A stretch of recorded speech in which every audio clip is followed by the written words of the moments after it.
Some amazing people, Wade and Cheryl, that we met in Forest Lake, North Carolina. Next, Joe and Celeste were our neighbors at this park. Time with them, super fun. Then I met Gil and Jill, another great couple that we just love. And then, of course, this is where we went out and met John and Miriam from John and Miriam's Asphalt Adventure. There's a lot of components to this video. Going to do a tour of this park, a little bit of our Guns N' Roses concert, see if we're able to get out of the parking spot or not.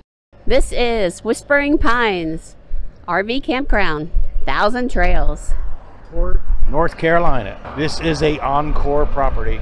We're Bob and Barb. We've lived by the rules all of our lives, but in 2020 we threw that rule book out the window. We sold our home and moved full-time into an RV with our cat Amelia, and from now on we will be living life our way. Don't you want to come travel in our world? As you can see, this does have a gate card you have to use to access the front gate. So when you first get here, your package is here. It comes with what site you're in and information you need, and also there is free cable here if you can get it to work. There is no one to escort you to your site. You're on your own. So figuring this out, you slide it on the bar over there. We've helped quite a few people get in because there's not really any explanation of how to open the gate. They do give you a map. The map has a way to get into your site, but as you're going to see, these roads are so tight if you got a big rig, and we're going to show you, this is the 1,000 Trails strip, we'll call it. When we turn this corner, you're going to see that the road is divided, and these signs here tell you not to drive on the medium, but it's impossible to back up a 44-foot rig and not go on the grass, and everybody does it. There's no way around it. The way they had us coming into this park was going straight down this road to the end and then making a U-turn and coming back down the other road. Totally impossible with our rig. There's no way we could do it. And you can see how tight the spots are when campers on our site. The people to the right of us are very tight. But this here is the U-turn they want you to make to bring your rig back. Now you've got a rig of any size at all, even a small one. Can you make that sharp turn to go back? Here you have the office. And a very nice pool. The park is very simple and very easy to walk. And up here we've got a couple of bridges. Got a little children's play area. They did add some fountains to the pond. There's like a horseshoe shaped pond that goes through here, and it's a catch and release pond, but it does have lots of ducks. It says it has alligators, but I didn't see any alligators. Bobby, there's supposed to be alligators at this park. There's still no alligators. I want an alligator. There's a couple walking bridges across the pond here. Very pretty. There's not a lot of normal amenities here. It is an Encore park, but it's a very different Encore park. There's a lot of older people here. It is open full time, I believe. They do skirt for the winter. As you can see, they have skirting, I guess, requirements. They do have other spots that are open for rent or overnight stays or monthly stays, but those are not for 1,000 Trails. Out of that lane over there that you saw that I said was 1,000 Trails, Bob, how many spots are there? They've contracted with 1,000 Trails for only 2 locations. So all the other ones are paid locations. They do have some pull-through sites up here, which I think are probably more on a monthly basis. Yeah, for the first week we were here, there was only 2 of them being used, and there's about 8 slots. So it would have been nice for us to pull us and our neighbors. Both had 44-foot rigs, and we're packed in these little sites. This is a nice dog park that they've got right in front of us here. These are the pull-through sites that could be nightly, weekly, or monthly that we saw. There is no cabin rentals here. I want to talk about the internet here. Yep. See that up there? That is the best damn internet you're ever going to get in your entire life anywhere. Yeah, it's on the property, and then across the road from there, multiple towers. Yeah, you have no problems with internet at this location. So there's a little game room in here. We do have the pool that's right here. These are shower rooms. Yeah, this is all shower room. Right around the corner here, they have laundry that is, what, $1.50 to... $1.50 to wash and $1.75 to dry. Yep. So in the pool area, looks like there's restrooms back there, a lounging area, and then here's the pool. It's shaped like Mickey Mouse, and then they've got showers and stuff over here, which is kind of neat. They've got the showers and stuff over here, which are nice. She's in the process of cleaning everything. Oh, it feels good in here. Nice and cool. Yeah. Plenty of room for waiting and sorting. And then they've got kind of a little oasis area right here, a little walkway, a little zen place.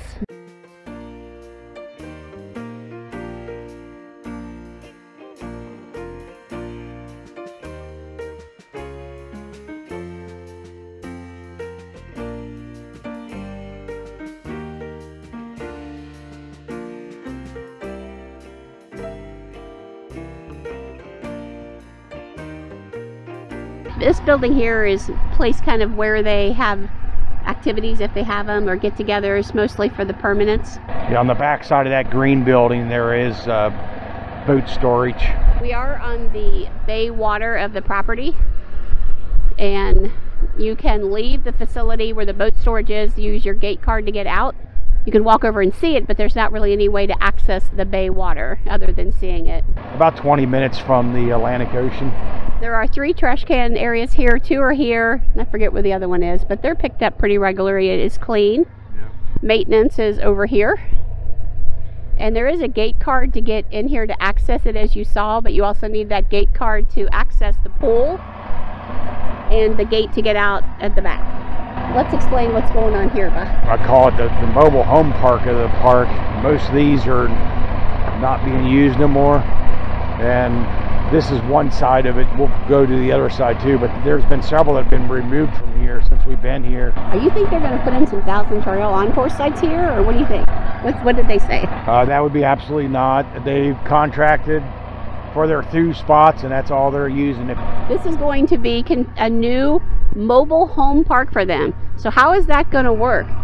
They've got the Encore right over there. There's a removal one. There's one that was removed just a couple days ago.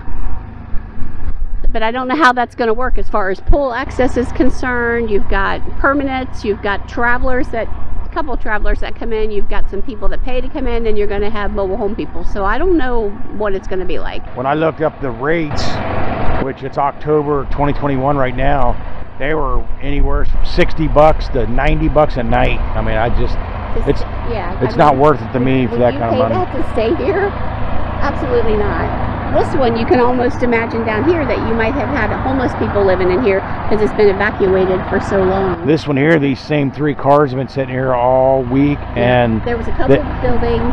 They moved the buildings out, and they moved all their junk out of there. Yeah, but they had stuff scattered all over the yard in buckets, and that's gone now. Right over here on this side, I mean, there's not really a separation in the park. You have a homeowner and some trees, but there's not a fence or anything. It looks like they've been surveying for the lots, because you see surveying stakes down, so they must be getting ready to subdivide this into partials for purchase. They do accept packages here, but only UPS and FedEx, no charge. Do not send stuff here through the post office, so they will return it back. They didn't tell us that, they just told us they accepted packages. Luckily we caught it, and the post office was great and did work with us in Newport. Yeah, we were able to get our stuff. Yeah, they held them. We're 14 miles away from the ocean, Atlantic Beach. So there's lots of grocery stores, there's Food Lion and Walmarts and all them, so they're all within 10 to 20 minutes. So I will insert here any other amenities that I think there are. And Bob, would you stay at this park again? If it was a short stay, we stayed here 2 weeks. I don't think I'd ever stay here 2 weeks again. But if it was a couple nights just to rest up or whatever, I probably would. I would not, because it was difficult to get into the spot, and we're going to explain that, show that insertion now where we talk about the spot. Okay guys, I'm going to walk you through this whole process. These are the 2,000 trail sites. You have this site, and then you have this site. Okay, so this site over here has these 2 trees right here, especially the one that's kind of by their camper back there, which makes it difficult. And then this is our little living space here, which it rained a few days, so we never really put much out anyway. It was kind of mucky and stuff, so we didn't do it. But for Bob to get into the spot, for one thing, we come down this way, right? Yep. And then we have to actually go out the park and come back in, and then we came up the road the wrong way, because that's the only way to do it. You're supposed to, according to that sign, stay out of the grass. So Bob, explain what you did here. Well, here I came down the road here. I cut across it in with making the truck go past this stay off the grass sign. Now let me tell you real quick about how it is from my vantage point, because I'm watching. So the camper is coming right by the sign, and the truck is jackknifed heading right to the sign. And yes, we're in the grass. So he got so far, then we had to pull out, you know, to get straight. And we had a different camper there. Hello to Celeste and Joe. Yeah. Luckily they weren't here, because we had to almost back into their camper, their slide. Yeah, I had to get past their camper to get the truck past the sign to be able to jackknife it in. And then it was super wet and raining, so we kept the camper closer up front, and we really had no place to park the truck. They eventually made us shove the camper back into the soupy mess.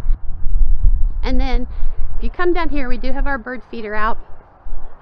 So we have to drive on the neighbor's property to put Spidey away. And when the truck was parked here, which this is our site, the truck had to come in enough to fit that the tires were here.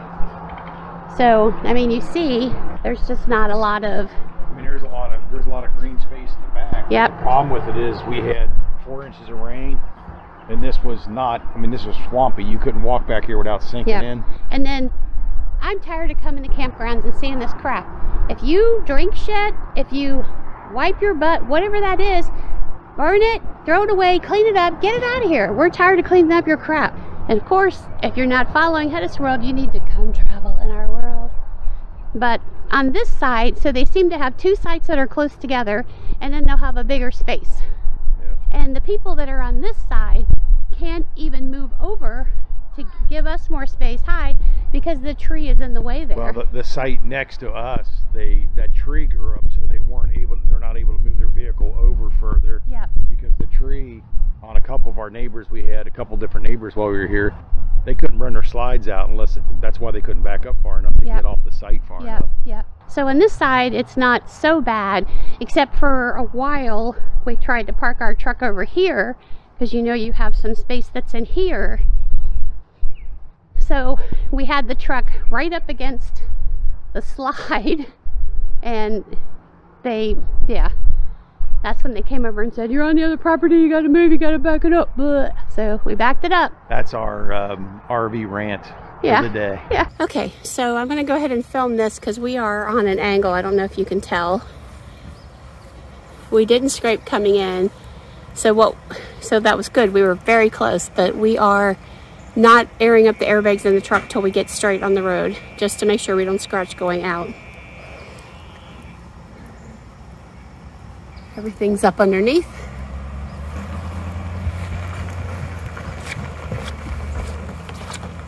Ooh, don't scrape, don't scrape, don't scrape. We had to put it in 4-wheel drive to get up this thing here.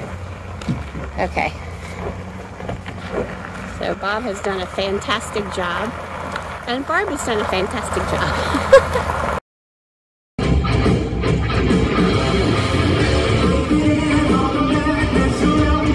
We don't know what's going on. We're in Russian disinformation land. There's weirdos around us everywhere, and we just want to rock out the Guns N' Roses. But I got a girl flipping her hair on me. I got some over here, and some other guy just walks up and goes next to the girl with the hair, and he just laughs. And then I got this girl over here who showed me her ass. I don't even like her ass, though.